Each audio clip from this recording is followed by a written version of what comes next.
சிந்து assignment complete பண்ணிட்டீங்களா?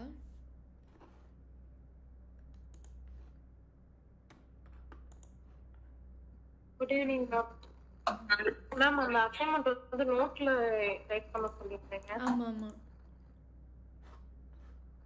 அது வந்துட்டு வீக்கெண்ட் வீட்டுக்கு போயிருந்தனால அந்த நோட்டை அப்படியே வச்சுட்டு வந்துட்டேன் மேம். நான் போட்டோ எடுத்து அனுப்ப சொல்றேன். ஓகே ஓகே, ஒன்றும் ப்ராப்ளம் இல்லை. ஆனால் பண்ணிட்டீங்கல்ல? ஓகே. Yes ma'am. ஓகே சரி. அதில் ஏதாவது டவுட் இருந்ததுன்னா கேளுங்க ப்ரெசென்ட் பண்ணும்போது. நாளைக்கு கிளாஸில் ப்ரெசென்ட் பண்ணுறீங்களா? Yes ma'am. ஓகே.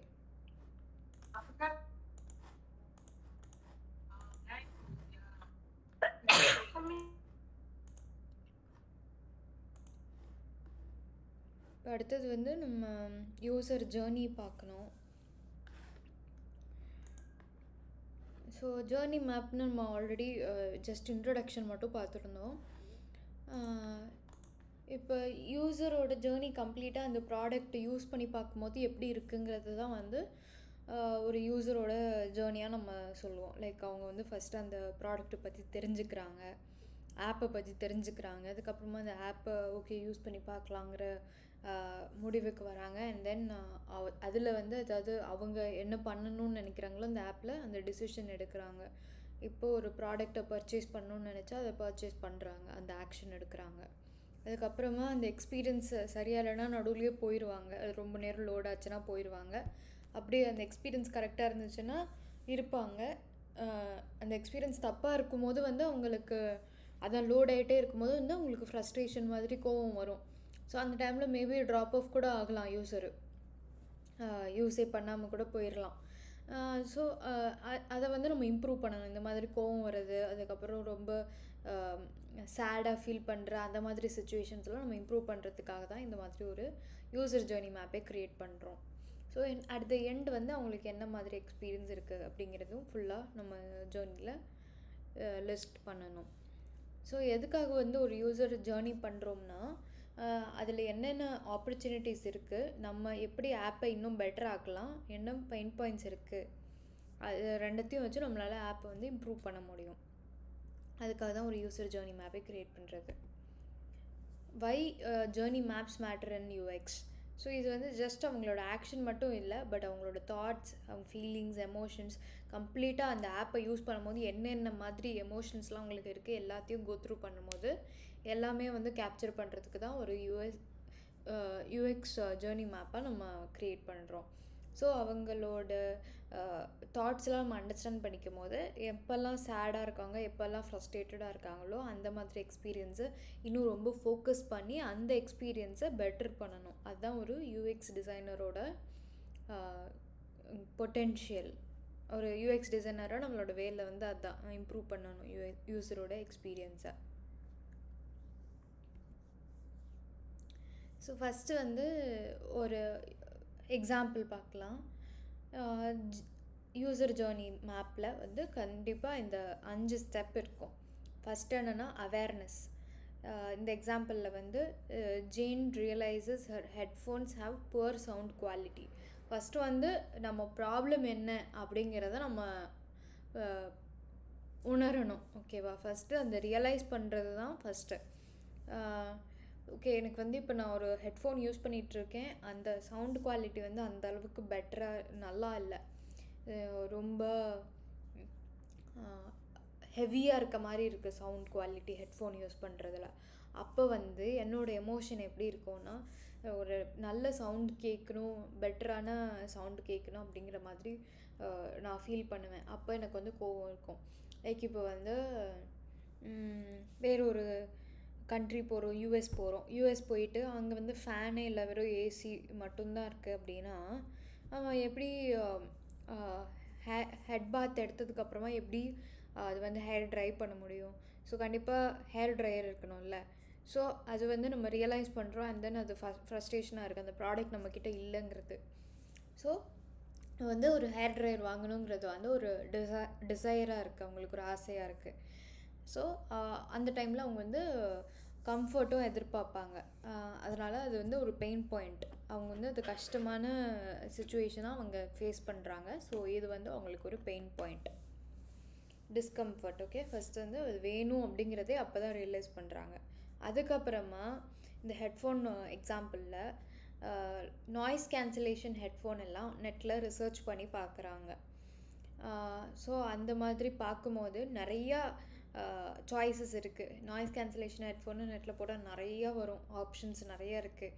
ஆனால் அட் த சேம் டைம் நிறையா இருக்கிறதுனால கொஞ்சம் கன்ஃபியூஷன் இருந்தாலுமே ஓகே, நம்மளோட ஹெட்ஃபோனை வந்து நம்ம புதுசாக அப்கிரேட் பண்ண போகிறோம், இன்னும் கொஞ்சம் பெட்டரான ஹெட்ஃபோன் வாங்க போகிறோம் அப்படிங்கிற ஒரு எக்ஸைட்மெண்ட்டும் இருக்கும்.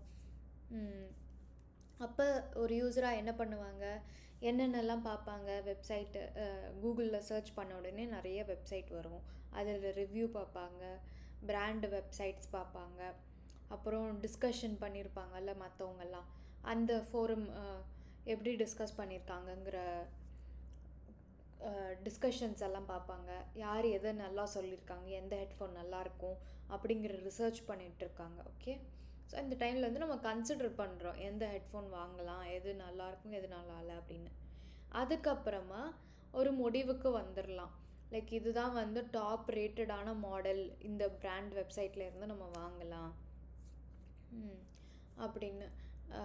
லைக் சோனியிலேருந்து வாங்கலாம் ஹெட்ஃபோனு, ஏன்னா அதுதான் வந்து எல்லாருக்குமே பிடிச்சிருக்கு அப்படின்னு ஒரு கான்ஃபிடென்ஸோட முடிவுக்கு வந்துடலாம். அப்புறம் அந்த டைமில் பார்த்தா அந்த பிராண்ட் வெப்சைட்டில் போய் இப்போ நான் வந்து இந்த ஹெட்ஃபோன் பார்த்துட்ருக்கேன். Okay, noise cancellation ஹெட்ஃபோன்னு.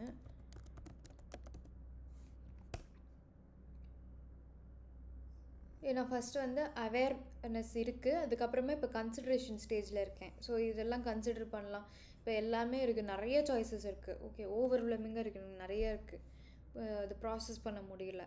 இப்போ இவ்வளோ இருந்ததுன்னா இப்போ இதில் நான் எப்படி இதை சர்ச் பண்ணுவேன், எது நல்லா இருக்கும்னு எப்படி எனக்கு தெரியும்? அப்போ நான் வந்து கம்பேர் பண்ணி பார்க்கணுன்னு இது மட்டும் ஃபஸ்ட்டு நான் எடுக்கிறேன்.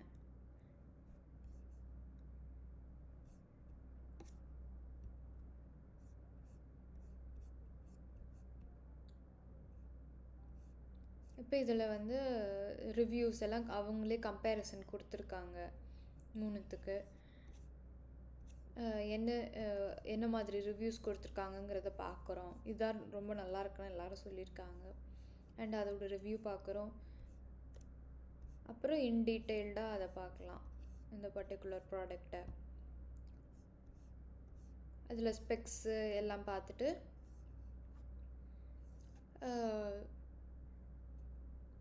என்ன இதுக்கப்புறமா நம்ம இது வந்து கன்சிடர் பண்ணுறோம். ஓகே, வாங்கலாமா அப்படின்னு கன்சிடர் பண்ணுறோம். அந்த டைமில் இந்த வெப்சைட்டுக்கு நான் போகிறேன், இதை வாங்குறதுக்கு அமேசான்லேயே போய் பார்க்குறேன்.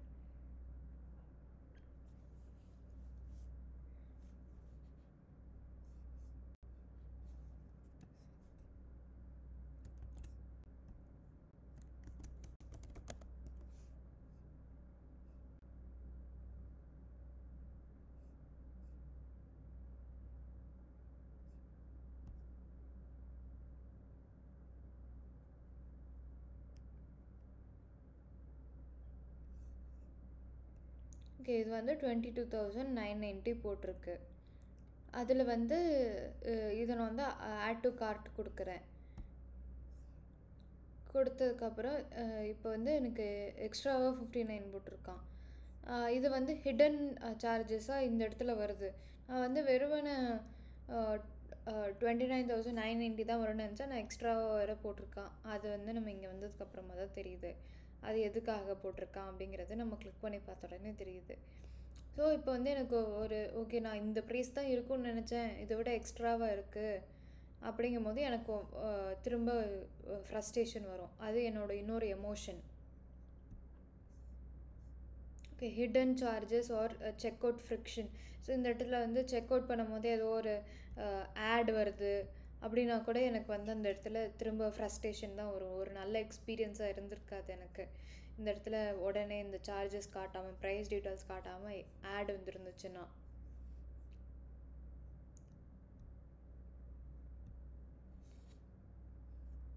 அப்புறமா நான் வந்து அதை வாங்கிட்டேன், அது பர்ச்சேஸ் மேக் பண்ணிட்டேன், பேமெண்ட் பண்ணிவிட்டு அப்படின்னா எனக்கு வந்து ஓகே அன்பாக்ஸ் பண்ணதுன்னே அன்பாக்ஸ் பண்ண உடனே அந்த ஹெட்ஃபோன் போட்டு சவுண்ட் குவாலிட்டி கேட்கும் போது எனக்கு வந்து ஹாப்பியாக இருக்கும், சாட்டிஸ்ஃபைடாக இருக்கும் ஒரு யூஸரோட ஜேர்னி. அப்போ வந்து என்னோடய ஆப்பர்ச்சுனிட்டி என்னவாக இருக்கும் அந்த டைமில், ஈஸியாக செட்டப் பண்ணால் இன்னும் பெட்டராக இருக்கும். அப்போ செட்டப் கைடெல்லாம் அனுப்பணும், ஒரு யூஸருக்கு வந்து அது தேவைப்படும். அப்படிங்கும்போது எப்படி செட்டப் பண்ணணும் ஹெட்ஃபோன் அப்படிங்கிறதுக்கு அனுப்பணும். அது போக வாரண்டியும் இருந்துச்சுன்னா யூஸர் வந்து ரொம்ப சாட்டிஸ்ஃபைடாக வச்சுக்க முடியும் நம்மளால், ஒரு ப்ராடக்ட் டிசைன் பண்ணுறவங்களால. அப்புறம் நான் வந்து சாட்டிஸ்ஃபைட் ஆகிட்டேன்னா நான் கண்டிப்பாக வந்து ஒரு பாசிட்டிவான ரிவ்யூ தான் ஆன்லைனில் கொடுப்பேன். அண்ட் என்னோடய எமோஷன் அந்த டைமில் எப்படி இருக்கும்னா, நான் எல்லாேருக்கும் ஹெல்ப் பண்ணணுன்னு நினைப்பேன். இதுதான் வந்து ஒரு யூஸரோட ஜேர்னி, ஹெட்ஃபோன் வாங்கிறதுக்கான ஒரு ஜேர்னி. ஸோ எப்போ வந்து அவங்க இந்த மாதிரி ஒரு ப்ராப்ளம் இருக்குதுன்னு ரியலைஸ் பண்ணுறாங்க, அது ரியலைஸ் பண்ண உடனே அதை பற்றி ரிசர்ச் பண்ணுறாங்க. ரிசர்ச் பண்ணும்போது என்னென்னலான்னு கம்பேர் பண்ணி பார்க்குறாங்க. கம்பேர் பண்ணி பார்த்த உடனே ஓகே அப்படின்னு சொல்லிவிட்டு அதை பர்ச்சேஸ் பண்ணுறாங்க. பர்ச்சேஸ் பண்ணும்போது ஏதாவது ப்ராப்ளம் வந்துச்சுன்னா அந்த ப்ராப்ளம்க்கு என்ன எமோஷன் அவங்க ஃபீல் பண்ணுவாங்க, ஃபேஸ் பண்ணுவாங்க. அதுக்கப்புறமா அந்த அவங்களோட டெசிஷனை எடுத்து முடித்த உடனே எப்படி அவங்க ஃபீல் பண்ணுறாங்க, இதுதான் வந்து ஒரு யூஸரோட ஜேர்னி. இப்போ நம்ம ஆப் யூஸ் பண்ணிகிட்டு இருக்கும் போதும் இதே மாதிரி தான் வரப்போகுது.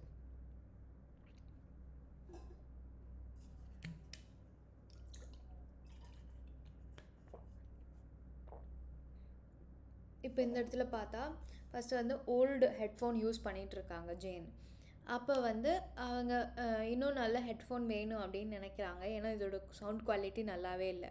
அப்போ அவங்களோட எமோஷன் வந்து ரொம்ப டவுனாக இருக்கும், ஏன்னா அவங்கக்கிட்ட இப்போ இல்லைல்ல, பழைய ஹெட்ஃபோனில் வந்து அவ்வளோ குவாலிட்டி இல்லை. அதனால் அந்த அவேர்னஸ் ஸ்டேஜ் அதை கண்டுபிடிக்கும் போது அவங்களோட எமோஷன் ரொம்ப டவுனில் இருக்கும்.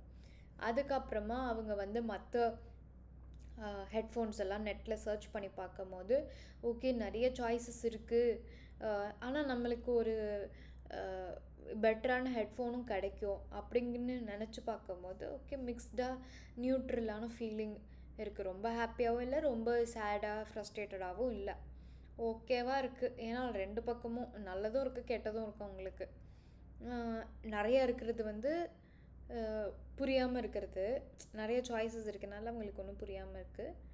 பட் அதுக்கு நிறைய சாய்ஸஸ் இருந்தாலும் நம்மளால் ஃபில்டர் பண்ண முடியும்னு ஒரு நம்பிக்கையும் இருக்குது. ஏன்னா ஆன்லைன் ரிவ்யூ அப்புறம் மற்றவங்கெல்லாம் டிஸ்கஸ் பண்ணுறாங்க, அதெல்லாம் போய் பார்க்கலாம்ல, அதனால் அப்படி அவங்க ஃபீல் பண்ணுறாங்க.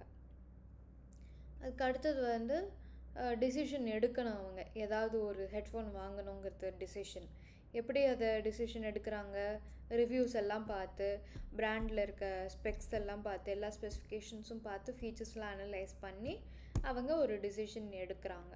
ஸோ அந்த டிசிஷனில் அவங்க எடுத்துகிட்டு இருக்கும் போது வந்து இந்த மாதிரி செக் அவுட்டு அதை ஃபுல்லாக முடிச்சுட்டு பேமெண்ட்டை முடிக்கும் போது ஹிடன் ஃபீஸ் வந்துச்சு, இல்லை அந்த இடத்துல ஆட் வந்துச்சு அப்படின்னா அவங்களோட எக்ஸ்பீரியன்ஸ் வந்து பிரேக் ஆகும். அதனால் திரும்ப நியூட்ரலாக தான் அவங்க ஃபீல் பண்ணுவாங்க, கான்ஃபிடெண்ட்டாக அவங்களோட சாய்ஸ்லேயும் இருக்க முடியாது.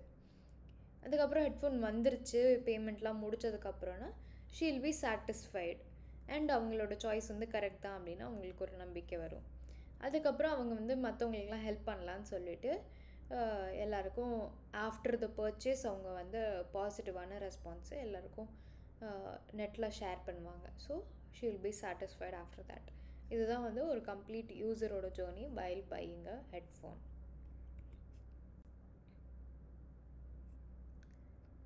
இந்த பிரேக் டவுன் வந்து நம்மளுக்கு ஒரு யூசர் ஜேர்னியில் இருக்க எல்லா இம்பார்ட்டண்ட்டான ஸ்டேஜஸையும் கவர் பண்ணுது. இம்பார்ட்டண்ட்டான ஸ்டேஜஸ் கவர் பண்ணணும், அவங்க என்னென்ன ஃபீல் பண்ணுறாங்க எந்தெந்த ஸ்டேஜில் அப்படிங்கிறது கவர் பண்ணணும்.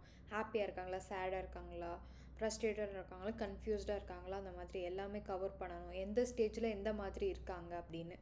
அதுக்கப்புறம் அவங்களோட பெயின் பாயிண்ட்ஸ் என்ன ஆப்பர்ச்சுனிட்டிஸ் இருக்குது, எது டச் பாயிண்ட்ஸாக வச்சுருக்காங்க, லைக் நம்ம ரிவ்யூவை போய் பார்க்குறாங்களா அது டச் பாயிண்ட். அதுக்கு அடுத்தது வேறு என்ன டிஸ்கஷன் ஃபோரம் போகிறாங்களா அது ஒரு டச் பாயிண்ட். அந்த மாதிரி டச் பாயிண்ட்ஸ் என்ன இருக்குது எந்தெந்த ஸ்டேஜில் இப்படிங்கிறதெல்லாம் நம்ம வந்து கிளியராக ஒரு யூசர் ஜேர்னி மேப்பில் நோட் பண்ணணும். அதுக்கப்புறமா வந்து நம்ம இந்த ஐக்கன்ஸ் யூஸ் பண்ணிக்கலாம். லைக் அந்த யூஸர் வந்து ஹாப்பியாக இருக்காங்கன்னா ஹாப்பி மாதிரி எமோஜி, சேடாக இருக்காங்கன்னா சேட் மாதிரி எமோஜி, கோவமாக இருக்காங்கன்னா அதுக்கேற்ற மாதிரி எல்லாமே எமோஜிஸ் யூஸ் பண்ணிக்கலாம், ஒவ்வொரு ஸ்டேஜில் எப்படி இருக்காங்க அப்படின்னு. அப்புறம் இது வந்து ஸ்டாண்டர்டாக இந்த மாதிரி தான் இருக்கணும்னு இல்லை. ஸோ யூஸரோட கோட், திரும்ப நான் வந்து யூஸர் பர்சனால சொன்னேன்ல அதே மாதிரி இதுலேயும் ஓவரால் எக்ஸ்பீரியன்ஸ் ஒரு யூஸருக்கு எப்படி இருக்கோ அதை பேஸ் பண்ணி சம்மரி கோட் மாதிரி கூட கொடுக்கலாம் நம்ம வேணும்னா. அதுக்கு அடுத்தது யூஸர் ஜேர்னியோட இம்பார்ட்டன்ஸ் என்ன, யூஸர் ஜேர்னி இருந்தால் தான் நம்மளால் பெட்டர் யூஎக்ஸ் பண்ண முடியும். இப்போ இந்த இமேஜில் பார்த்தீங்கன்னா எல்லா சிக்னலும் போட்டிருக்கு, ரைட்டு லெஃப்ட்டு ஸ்ட்ரைட்டு எல்லாமே போட்டிருக்கு. அப்போ வந்து ஒரு யூஸருக்கு ரொம்ப கன்ஃபியூஷனாக இருக்கும், எந்த சைட் போகணுன்னே தெரியாது ஒரே இடத்துல எல்லா சைனும் போட்டால். இப்போ நம்ம வந்து அதை எப்படி கரெக்டாக யூஸ் பண்ணணும் அப்படின்னா, ஒரு யூஸர் எப்படி ஃபுல்லாக அண்டர்ஸ்டாண்ட் பண்ணிக்கிறாங்க ப்ராடக்டை அண்ட் ஃபுல்லாக எப்படி யூஸ் பண்ணுறாங்கங்கிறது தெரிஞ்சுக்கிறதுக்காக நம்ம கிளியராக யூஎக்ஸ் ஜேர்னி மேப் பண்ணணும். அண்ட் பிஸ்னஸ்க்கும் இது வந்து ஹெல்ப்ஃபுல்லாக இருக்கணும், யூஸருக்கும் அவங்க என்ன தேவைப்படுதோ அதை கொடுக்குற மாதிரி இருக்கணும். It should be beneficial for both the business and the user. So கரெக்டாக நம்ம வந்து இந்த மார்க் பண்ணியிருந்தோம் சிக்னல்ஸு, இந்த மாதிரி ஆரோஸ் வந்து கரெக்டாக மார்க் பண்ணியிருந்தோன்னா எந்தெந்த இடத்துல தேவையோ அந்த இடத்த மட்டும் வச்சுருந்தா, எல்லாமே ஒரு இடத்துல இல்லாமல் தேவை இருக்கிற இடத்துல மட்டும் வச்சுருந்தா, தென் இதே மாதிரி இந்த கம்பேரிசனை வந்து யூஎக்ஸ்க்கு எடுத்துகிட்டு வரும்போது, ஒரு ஆப்க்கு எடுத்துகிட்டு வரும்போது கிளியராக பீப்புளால் நேவிகேட் பண்ண முடியும், எந்த இடத்துக்கு போகணும் அப்படிங்கிறது டைரெக்ஷன் அவங்களுக்கு ஈஸியாக தெரியும். ஸோ அவங்க வந்து ரொம்ப எஃபர்ட்ஸ் போட்டு கண்டுபிடிச்சி போக தேவையில்லை. ஸோ இந்த மாதிரி எல்லாத்தையும் ஒரே இடத்துல போட்டால் ஃபஸ்ட்டு அவங்களுக்கு வந்து ரொம்ப கோவம் வரும், அப்புறம் அவங்களோட ப்ரோக்ரஸ் வந்து ரொம்ப ஸ்லோவாகும், இதெல்லாம் இருக்குல்ல. அதனால் நம்ம வந்து கிளியராக தெரிஞ்சுக்கிட்டா, யூஸரோட எக்ஸ்பெக்டேஷன்ஸ் தெரிஞ்சுக்கிட்டா அதுக்கேற்ற மாதிரி நம்ம டிசைன் பண்ணியிருந்தோன்னா நம்ம வந்து யூஸரோட எஃபர்ட்ஸை கம்மியாக்க முடியும். ஸோ யூஸரோட இஷ்யூஸ் என்னென்ன தெரிஞ்சுக்கணும், அவங்களோட ஃப்ரஸ்ட்ரேஷன்ஸ், பெயின் பாயிண்ட்ஸ் தெரிஞ்சுக்கணும். அதெல்லாம் தெரிஞ்சுக்கிட்டால் தான் நம்மளால் வந்து அவங்களோட எக்ஸ்பீரியன்ஸை ரொம்ப ஸ்மூத்தாக ஆக்க முடியும் அண்ட் எல்லாருமே வந்து யூஸ் பண்ண ஆரம்பிப்பாங்க. ஸோ ஒன்லி கஸ்டமர்ஸ் ஹாப்பியாக இருந்தால் தான் நம்மளோட ஆப்பை அவங்க கண்டினியூஸாக யூஸ் பண்ணுவாங்க. அதனால் கஸ்டமர்ஸை எப்படி சாட்டிஸ்ஃபைடாக வச்சுக்கணும் அப்படிங்கிறது ஒரு யூஎக்ஸ் யூஐ டிசைனராக நம்மளுக்கு தெரியணும்.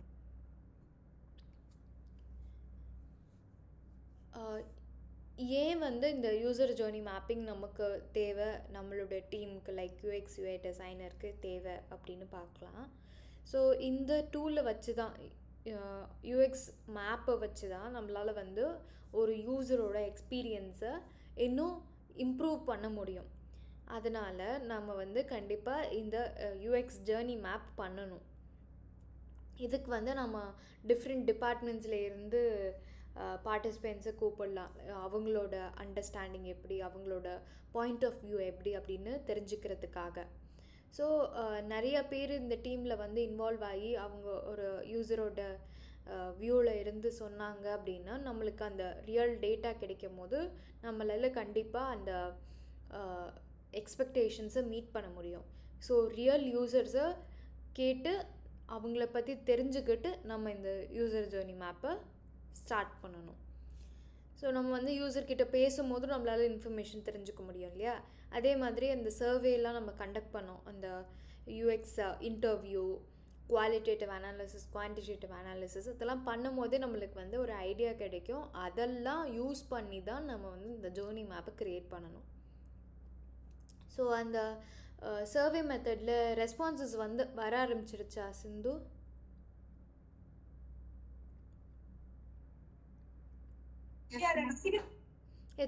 எத்தனை ரெஸ்பான்சஸ் வந்திருக்கு?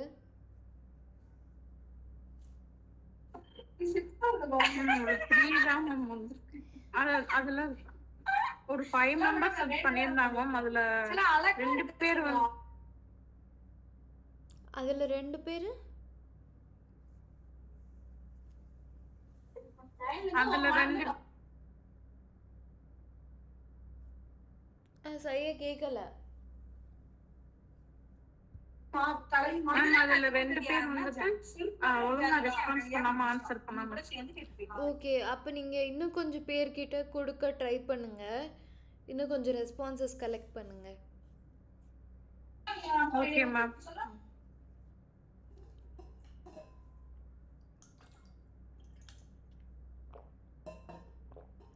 ஸோ நம்ம வந்து இந்த மாதிரி ரெஸ்பான்சஸ் எல்லாம் கலெக்ட் பண்ணி அதை தான் வந்து இந்த ஜேர்னி மேப்க்கு யூஸ் பண்ணிப்போம். ஆனால் அந்த ஸ்டேஜஸ் வந்து அதே ஸ்டேஜஸ் தான் நம்ம யூஸ் பண்ணுவோம். அந்த ஸ்டேஜஸில் என்னென்ன மாதிரி நம்ம சூஸ் பண்ணியிருக்கோம்ல ப்ராப்ளம் ஸ்டேட்மெண்ட், அதுக்கேற்ற மாதிரி இதில் மாற்றிக்கணும். ஸோ இந்த மாதிரி நம்ம வந்து டேட்டாவை யூஸ் பண்ணால் நம்ம வந்து அசம்ஷன்ஸில் போகாமல் உண்மையான யூஸரோட நீட்ஸ்க்கு ஏற்ற மாதிரியே இந்த ஆப்பை கொண்டு போகலாம்.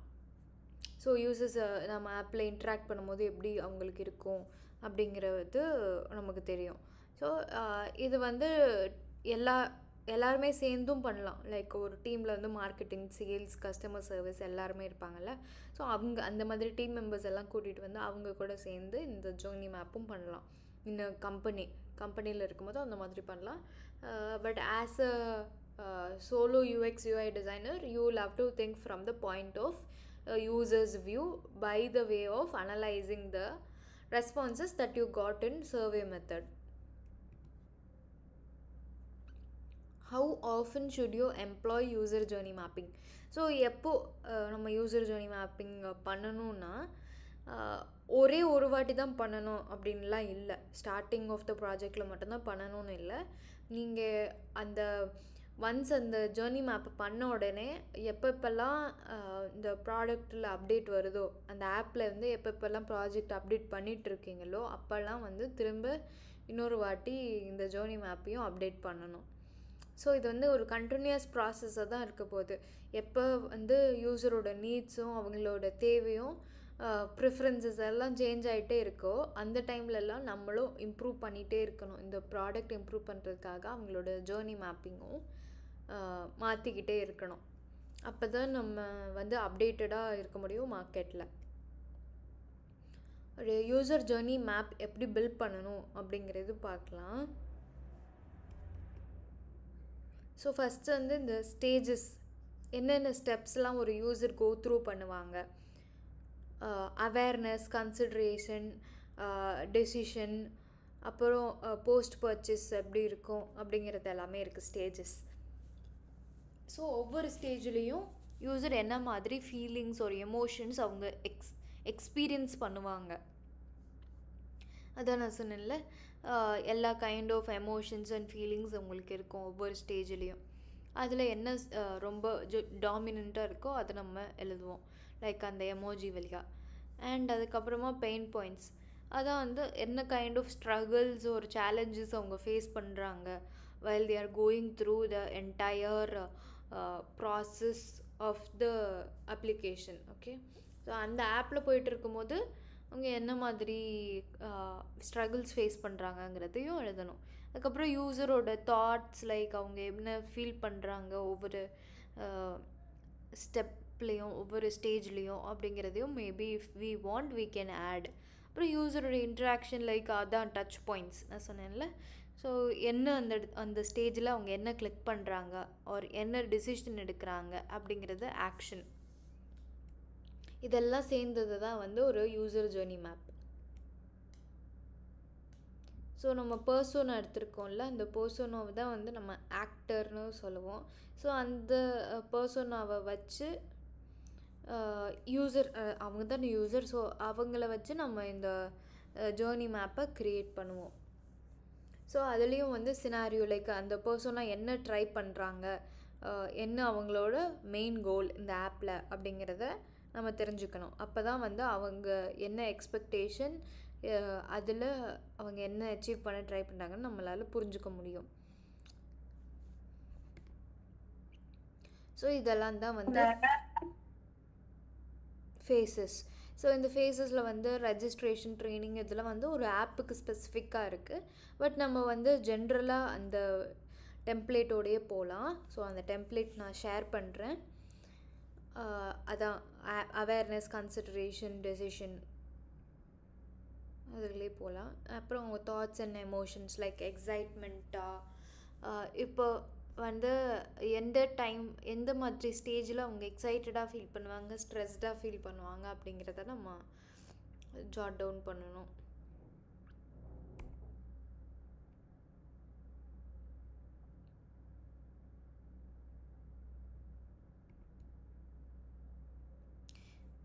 So what is the value of creating a user journey map? ஒரு யூசர் ஜேர்னி மேப்பை நம்ம வந்து க்ரியேட் பண்ணோன்னா நம்மளால் வந்து நம்ம வந்து கஸ்டமரை ஃபோக்கஸ்டாக வச்சுருக்கோம். லைக் கஸ்டமர் ஃபோக்கஸ்டாக நம்ம வந்து ப்ராடக்டை க்ரியேட் பண்ணுறோம். அதனால் அந்த ஆப் வந்து கஸ்டமர் ஃபோக்கஸ்டாக யூசர் சென்ட்ரிக்காக இருக்கனால கண்டிப்பாக அதோட ரீச் நிறையாவே இருக்கும் கஸ்டமர்ஸ்க்கு நடுவில். அண்ட் மார்க்கெட்லேயும் பெஸ்ட்டான ப்ராடக்டாக இருக்கும் பிகாஸ் யூசர் எக்ஸ்பீரியன்ஸ் அதில் மேக்ஸிமம் இருக்கனால. ஸோ நம்ம வந்து யூசரோட ஃபீலிங்ஸை இன்டெப்த்தாக தெரிஞ்சுக்கணும் from their point of view. அதுக்காக தான் ஒரு யூசர் ஜேர்னி மேப்பை க்ரியேட் பண்ணுறோமே. அண்ட் நம்ம வந்து ஜஸ்ட் அசம்ஷன்ஸில் போகாமல் யூசரோட ரியல் டேட்டாவை வச்சு நம்ம க்ரியேட் பண்ணோன்னா நம்மளுக்கு இன்னும் பெட்டரான அண்டர்ஸ்டாண்டிங் இருக்கும். ஸோ யூசரோட நீட்ஸ் இன்கேஸ் நம்ம பர்சனாலே கண்டுபிடிக்கலைனாலும் அது தெரிஞ்சுக்காத நீட்ஸ் எல்லாம் இதில் தெரிஞ்சுக்க முடியும் இந்த ப்ராசஸில். அண்ட் நம்மளால் வந்து என்ன கம்ப்ளீட் ப்ராடக்டில் இருக்குது ஸ்டேஜஸ் அப்படிங்கிறது ஃபுல்லாகவும் நம்ம புரிஞ்சுக்க முடியும் ஸ்டார்டிங் ஸ்டேஜ்லேயே. Instead of just jumping into wireframes or அந்த டிசைன் போகிறதுக்கு முன்னாடி நம்மளால் அந்த ஜேர்னி என்ன, ஒரு யூசர் என்னென்ன எக்ஸ்பீரியன்ஸ் பண்ணுவாங்கங்கிறது கிளியராக நம்ம அண்டர்ஸ்டாண்ட் பண்ணிக்க முடியும். ஸோ இதெல்லாம் தான் இம்பார்ட்டண்ட். ஃபஸ்ட்டு வந்து ஏர்லியாக ஒரு யூசர் என்னென்ன தெரிஞ்சுக்குவாங்க, அந்த யூசர் என்னென்னலாம் எக்ஸ்பெக்ட் பண்ணுறாங்கங்கிறது முன்னாடியே தெரிஞ்சுக்கிட்டா நமக்கு அது ஈஸி தானே இதுக்கப்புறமா டிசைன் பண்ணுறதுக்கு. அதனால் நம்ம வந்து இந்த மாதிரி யூசர் ஜேர்னி க்ரியேட் பண்ணோம்னா நமக்கு இதெல்லாம் வந்து அட்வான்டேஜஸ். ஸோ இப்போ வந்து ஒரு எக்ஸாம்பிள் இருக்குது. கேப் புக் பண்ணணும் அப்படின்னு நினைக்கிறாங்க ஒரு யூசர். இப்போ நான் வந்து இங்கேருந்து எஸ்ஐடி காலேஜுக்கு போகணுன்னு நினைக்கிறேன் அண்ணா நகர்லேருந்து. அப்போ நான் என்ன பண்ணுவேன், ஃபஸ்ட்டு போகணுன்னு நினைக்கிறேன். அப்போனா வந்து என்ன ப்ராப்ளம், ஒன்று நான் வந்து என்ன டெசிஷன் எடுக்கணுங்கிறதெல்லாம் யோசிக்கிறதுக்கு முன்னாடி எப்படி போகிறேன் அப்படிங்கிறது நான் நினைக்கணும். என்ன மோட் ஆஃப் டிரான்ஸ்போர்ட்டேஷன், மெட்ரோவில் போகணுமா இல்லை பஸ்ஸில் போகணுமா இல்லை கேபில் போகணுமா அப்படிங்கிறது. அதில் இருந்து நான் வந்து ஓகே கேபுன்னு ஃபிக்ஸ் பண்ணிட்டேன்னா நான் ஃபஸ்ட்டு ஆப்பை ஓப்பன் பண்ணுவேன். கன்சிடரேஷன், இந்த ஸ்டேஜ் தான் கன்சிடரேஷன். இதில் வந்து ஓப்பன் பண்ணிவிட்டு கேபுக்கு சர்ச் பண்ணுவேன். இந்த ஸ்டெப் தான் நான் எடுத்துகிட்ருக்கேன். சர்ச் பண்ணுவேன் கேப் எனக்கு கிடைக்குமா அப்படின்னு. என்னோடய தாட் ப்ராசஸ் இருக்கும், எவ்வளோ நேரம் ஆகும் கிடைக்க அப்படிங்கிறதெல்லாம் இருக்கும். இல்லை இந்த கேபை கேன்சல் பண்ணிட்டு அடுத்த கேப் போட்டுருவோமா, எனக்கு ப்ரைஸ் கம்மியாகும், இந்த மாதிரிலாம் நான் நினைப்பேன் ஆஸ் எ யூஸராக. ஸோ அந்த டைமில் வந்து என்னோடய ஃபீலிங் வந்து நியூட்ரலாக இருக்கும். ரொம்ப சேடாகவும் இருக்காது, இல்லை ஹாப்பியாகவும் இருக்காது. நான் நியூட்ரலான ஃபீலிங்கில் இருப்பேன். ஓகே, அப்புறம் வந்து புக் ஆகிடுச்சு அந்த கேபு அப்படின்னா, புக் ஆகிடுச்சுன்னா சம்டைம்ஸ் அதில் கேன்சலும் ஆகும். அவங்களே டிரைவர் கேன்சல் பண்ணிட்டாங்கன்னா நான் திரும்ப ஃப்ரஸ்ட்ரேட்டட் ஆகிடுவேன். ஸோ திரும்ப புக் பண்ணுறேன். புக் பண்ணும்போது நான் வந்து கேபு செலக்ட் பண்ணாமல் ஆட்டோ செலக்ட் பண்ணலாம், இல்லை என்ன டைப் ஆஃப் கேபுன்னு செலக்ட் பண்ணலாம். அது என்னோடய சாய்ஸ். ஓகே, அதுதான் என்னோடய ஆக்ஷன். அது வந்து இன்கேஸ் ப்ரைஸ் வந்து ரொம்ப எக்ஸ்பென்சிவாக காமிச்சது, அந்த டைமில் வந்து மழை பெஞ்சிட்டு இருந்தனால அப்படின்னா அது எக்ஸ்பென்சிவ் அப்படின்னு நான் நினைப்பேன். ஸோ அந்த டைமில் வந்து I will be concerned. So இது வந்து அடுத்த ஸ்டேஜ் எனக்கு. அப்புறம் அது சரி எக்ஸ்பென்சிவ்னாலும் பரவாயில்லன்னு நான் புக் பண்ணிடுறேன். பண்ண உடனே கேப் வருது, அதில் நான் ஏறிடுறேன். தென் அப்போனா என்னோடய ஆக்ஷன் வந்து I am boarding the cab. So அந்த டைமில் என்னோடய தாட் ப்ராசஸ் என்ன இருக்கும், ஓகே நம்ம வந்து எஸ்ஐடி காலேஜுக்கு சீக்கிரமாக போயிடுவோமா அப்படின்னு நான் நினச்சிட்ருப்பேன். ஸோ ஸோ போயிடுவோமா சீக்கிரமாக நம்ம சேஃபாக போயிடுவோமா அந்த மாதிரிலாம் யோசிக்கும் போது நான் வந்து ரொம்ப ஆங்ஷியஸாக இருப்பேன். ஓகே, ஸோ என்னோடய ஃபீலிங் வந்து அந்த இடத்துல ஆங்ஷியஸ். ஸோ இப்போ இந்த ஒவ்வொன்றும் நம்ம டீட்டெயில் பண்ணிட்டோம்.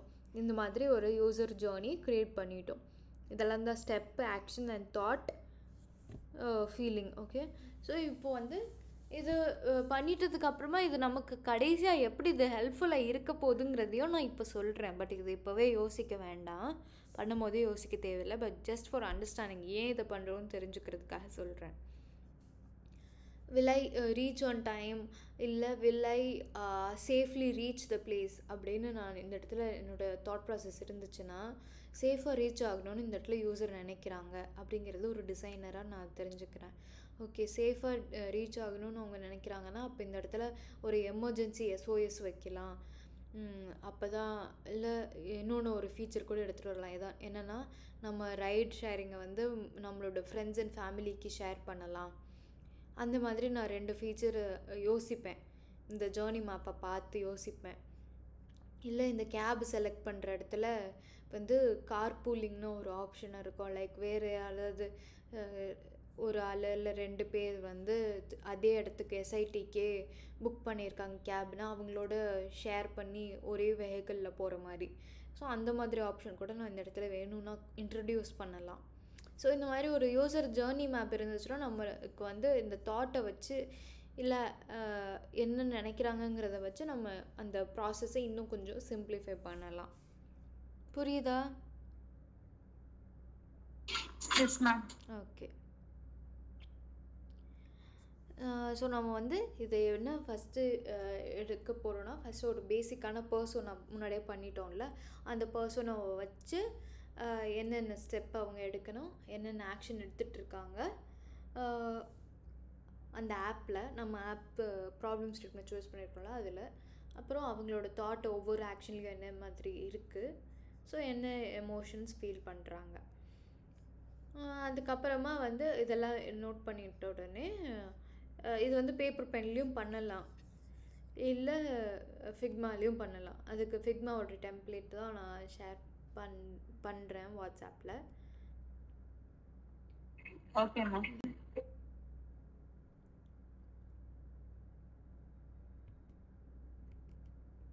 ஓகே, ஸோ இதில் ஏதாவது டவுட் இருக்கா? இல்லை மேம்.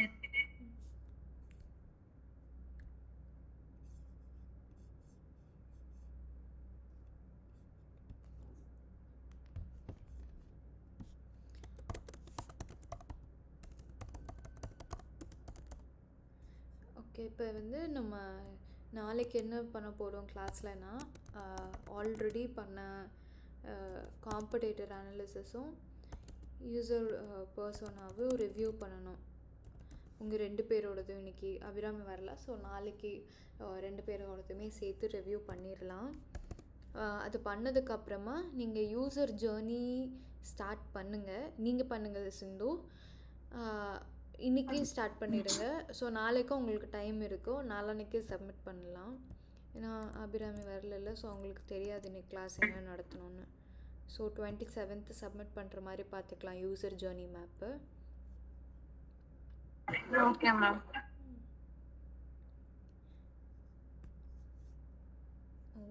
ஓகே, நீங்கள் வந்து நாளைக்கு ப்ரெசென்ட் பண்ணுறதுனாலும் ஓகே, இல்லை நீங்கள் எனக்கு வாட்ஸ்அப்பில் இன்றைக்கே அனுப்பிச்சாலும் ஓகே. அனுப்பிச்சிங்கன்னா நான் உங்களுக்கு ஏதாவது சேஞ்சஸ் இருந்துச்சுன்னா அதை சொல்லிடுவேன். நமக்கு கொஞ்சம் ஈஸியாக சீக்கிரமாக முடிச்சிடலாம். கேஸ் ஸ்டடி முடிச்சிட்டோன்னா நமக்கு போர்ட்ஃபோலியோ பண்ணுறதுக்கும் டைம் இருக்கும்.